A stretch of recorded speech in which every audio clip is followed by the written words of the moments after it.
Well, a major infrastructure project that some Toledo City leaders say is aimed to improve water pressure for the Glass City has hit a snag. That's after City Council voted against a special use permit tied to two planned water towers in West Toledo.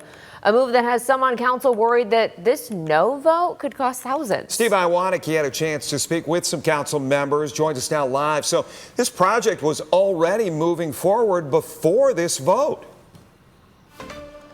That is correct, Jeff and Kaylee. This really has thrown a wrench into this entire project, and that's because crews are already underway with clearing out trees along Northover Road here. They've been doing so for over the last couple of months, but now, after months of debate, tonight that debate came to a head inside council chambers, where City Council sided with neighbors who say they don't want anything to do with water towers in their backyard.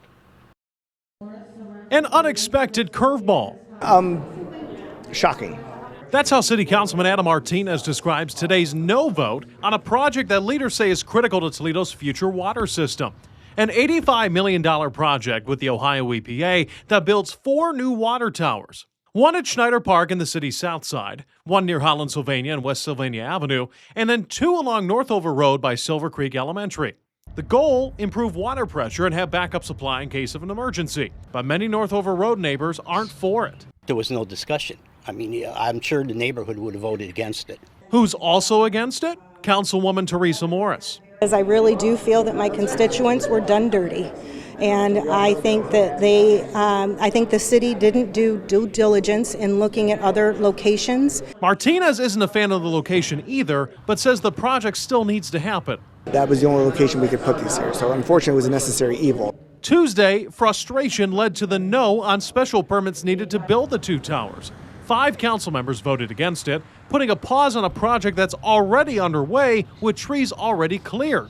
By not installing them, as we've already allocated the funding for, now we are at jeopardy of not only losing the contractor, but also being fined by the OEPA $4,000 per day until we get it done. Martinez told me he wasn't sure when fines could start, but Morris says she's willing to stick up for her district and says the city should do the same.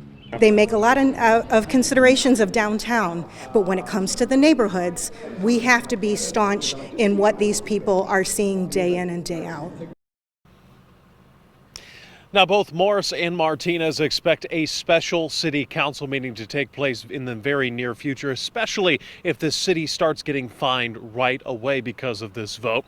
Now, as for the project, I did come out here to the West Toledo neighborhood where this project's happening, and I talked to one neighbor who didn't want to go on camera, but he told me that he was against the project from the beginning, but he says at this point, since all these trees are cleared, they should just be building the towers anyway.